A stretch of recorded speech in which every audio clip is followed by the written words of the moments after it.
Hi guys, good morning. Happy Tuesday to all. Tayo ay nagpe-prepare na para sa ating work. So nakaligo na tayo guys. Nakapaghilamos na rin tayo. Maglalagay na tayo ng ating skincare routine. Ito na ang ating vitamin C serum. And then, pagkatapos niyan, lalagay tayo ng multi-peptide anti-aging. O, diba? Gusto nyo yan? Kailangan nating alagaan ang ating sarili. At ito na ang ating mabilisang self-care. Hi tatay! Pagkatapos guys, lagyan na natin ang ating mukha ng retinol. So si tatay nagpe-prepare na din. Dahil ngayon nga ay meron tayong work. Okay, tapos na yung ating facial routine. Lalagyan naman tayo ng hair gel. Not actually gel, but hair serum din. Dahil medyo mahaba na yung ating buhok, no? Pag hindi natin inayos yan ay talyampunan. So, kailangan din natin magpagupit soon. Magpapaschedule tayo ng appointment sa ating barber. Sasabay ko lang siguro ang aking bunso para makapagpagupit na rin si JJ. So, ganyan lang ang ating ginagawa sa ating buhok. And then, sukuin natin ng mabilis. Yan ang gusto natin sa short hair guys. Napaka-easy to manage. Okay? Ready na tayo. Okay guys, nilagay tayo ng ating lipstick para naman tayo ay magmukhang tao. Charot. So tayo ay hindi maging maputla. So si ate dumating kagabi around ano na yata 9:10, 9:15. Tayo ay magkakape na. So ito guys yung ating nabili sa Starbucks ay sa sa market na $1 coffee. Ayan. Not one but two. So actually tatlo yan. Itong nabili natin, binigay ko sa aking kaibigan yung isang piraso or yung isang pack. Maliban pa dyan guys, nakabili din tayo ng cold na Dunkin Donut powdered coffee. Ito isang box din, ito ay piso. So nakabili ako ng 2 box na merong 8 pieces or 8 single packs kada box. So ito pa natin dalhin to sa trabaho or pag tayo ay nag-travel, nanonood ng volleyball tournament or swim meet ni Bunso. Ito ay cold coffee. So ito ang kay tatay, no? His and hers coffee. Hindi ako nagpo-promote ha. This is not a promotion. Ay actually 4 pa rin nabili ko guys. Ngayon pa isa oh. Alam sa this, kapag merong clearance talaga, hindi natin papalagpasin yan. So, 4 pa rin nabili ko. Binigay ko dun sa kaibigan ko yung isa. Tapos, meron tayong 3. And we're using our Keurig for this. Ito ang regalo sa akin ni tatay noong Christmas. But for today's video, magawa tayo ng instant coffee na lang dahil ako yung nagmamadali. Gamit tayo ng Nescafe Columbia. Bagong lahat, kumuha muna tayo ng ating hot water. Okay guys, kain tayo mabilis. Ito na ang ating 2 pirasong toast with Biscoff. Nothing. Perfecto dahil ang ating kape ay black lang naman. So, wala yung lasa. Kapiraso, palaman ng paborito natin yung Biscoff. So, malapit na ito maubos guys. Malapit na siya mag-goodbye. Pero simutin natin yan. Let's eat.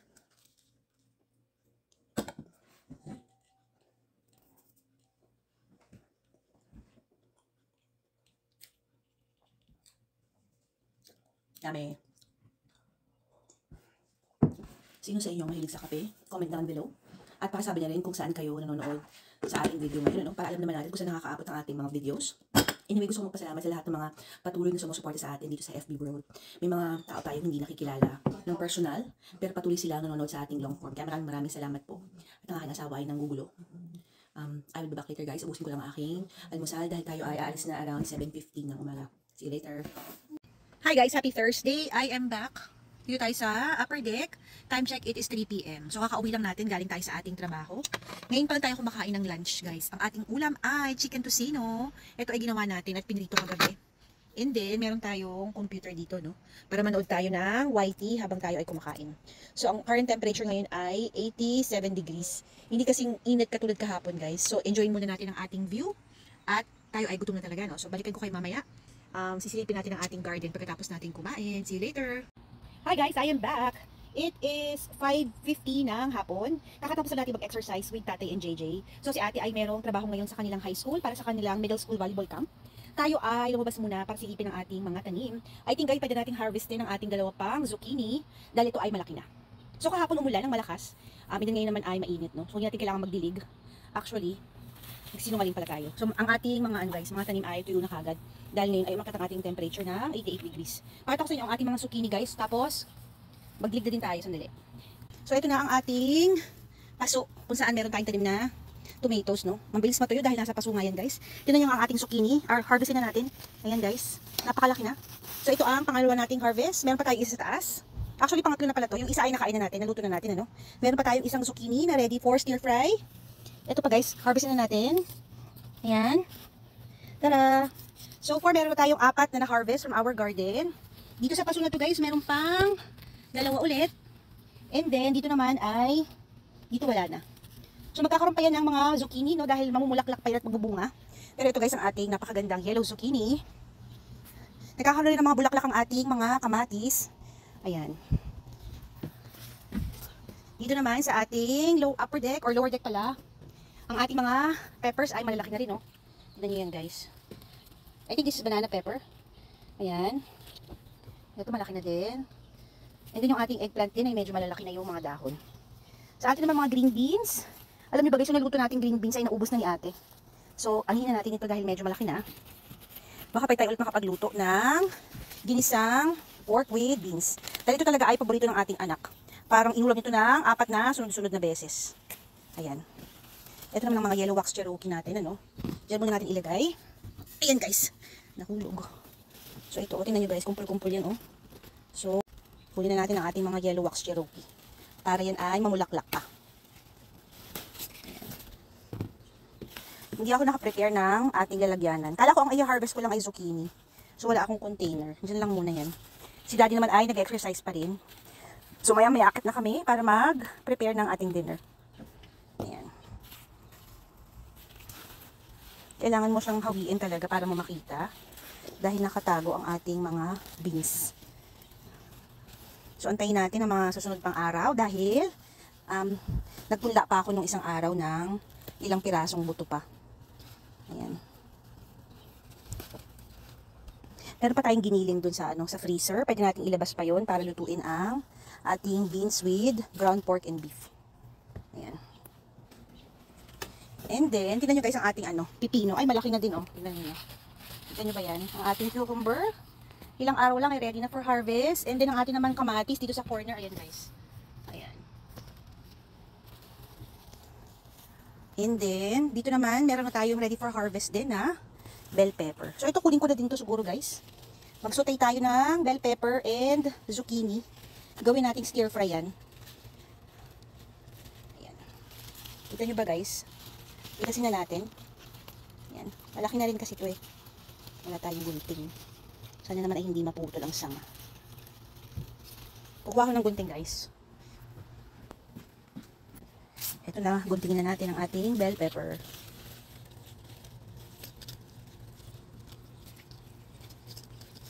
Ba't pa ayaw? Ang hirap talaga guys pag wala tayong taga-video. Sariling sikap, no?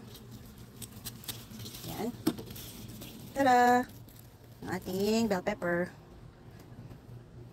So, lagyan lang natin dito sa frisbee yung ating mga na-harvest. Is wala tayong nalagyanan.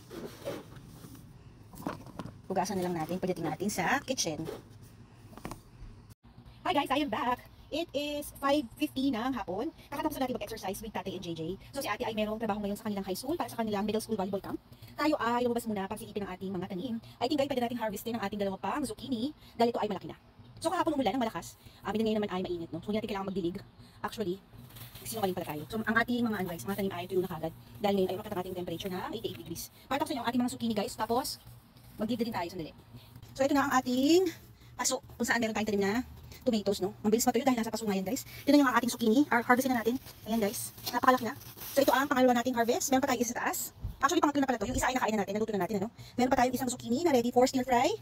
Ito pa guys, harvestin na natin. Ayan. Tara! So far, meron tayong 4 na na-harvest from our garden. Dito sa paso na to guys, meron pang 2 ulit. And then, dito naman ay, dito wala na. So magkakaroon pa yan ng mga zucchini, no? Dahil mamumulaklak pa yan at magbubunga. Pero ito guys, ang ating napakagandang yellow zucchini. Nagkakaroon rin ng mga bulaklak ang ating mga kamatis. Ayan. Dito naman sa ating upper deck or lower deck pala, ang ating mga peppers ay malalaki na rin, no? Tignan nyo yan guys. I think this is banana pepper. Ayan. Ito malaki na din. And then yung ating eggplant din ay medyo malalaki na yung mga dahon. Sa atin naman mga green beans. Alam niyo ba guys, yung naluto nating green beans ay naubos na ni ate. So, anihin na natin ito dahil medyo malaki na. Baka pa tayo ulit makapagluto ng ginisang pork with beans. Dahil ito talaga ay paborito ng ating anak. Parang inulam nito ng 4 na sunod-sunod na beses. Ayan. Ito naman mga yellow wax Cherokee natin, ano? Diyan muna natin ilagay. Ayan guys. Nahulog. So ito, tingnan nyo guys, kumpul-kumpul yan, oh. So, huli na natin ang ating mga yellow wax Cherokee. Para yan ay mamulaklak pa. Hindi ako nakaprepare ng ating lalagyanan. Kala ko ang i-harvest ko lang ay zucchini. So wala akong container. Diyan lang muna yan. Si Daddy naman ay nag-exercise pa rin. So may akit na kami para mag-prepare ng ating dinner. Ayan. Kailangan mo siyang hawiin talaga para mo makita. Dahil nakatago ang ating mga beans. So antayin natin ang mga susunod pang araw dahil nagtula pa ako ng isang araw ng ilang pirasong buto pa. Ayan. Meron pa tayong giniling dun sa, sa freezer. Pwede natin ilabas pa yun para lutuin ang ating beans with ground pork and beef. Ayan. And then, tignan nyo guys ang ating pipino. Ay, malaki na din Tignan nyo. Tignan nyo ba yan? Ang ating cucumber. Ilang araw lang ay ready na for harvest. And then, ang ating naman kamatis dito sa corner. Ayan guys. Ayan. And then, dito naman, meron na tayong ready for harvest din bell pepper. So, ito kunin ko na din ito siguro guys. Mag-saute tayo ng bell pepper and zucchini. Gawin natin stir fry yan. Ayan. Tignan nyo ba guys? Ilasin na natin. Yan. Malaki na rin kasi ito eh. Wala tayong gunting. Sana naman ay hindi maputol ang sanga. Kukuha ko ng gunting guys. Ito na, guntingin na natin ang ating bell pepper. Ba't pa ayaw? Ang hirap talaga guys pag wala tayong taga-video. Sariling sikap, no? Yan. Tara! Ang ating bell pepper. So, lagyan lang natin dito sa frisbee yung ating mga na-harvest. Is wala tayong nalagyanan. Hugasan na lang natin. Palitin natin sa kitchen. Hi guys, I am back. Ito na ang last part ng ating video. Today is Thursday, time check, it is 7 PM. Tayo guys ay nakakain na ng dinner. Ang ating dinner ngayon ay salad, tayo ay nakapag-exercise na kasama si tatay at si bunso, at nakapag-harvest na rin tayo sa ating munting hardin. Time na para tayo ay maligo dahil tayo ay amoy araw na, ay diwasyabaw. Yan muna for today's video. Happy Thursday to all. Thank you so much sa patuloy na sumusuporta sa atin dito sa Mega World. Remember, family time is the best time and every day saying with your family is always a blessing. God bless everyone. Bye!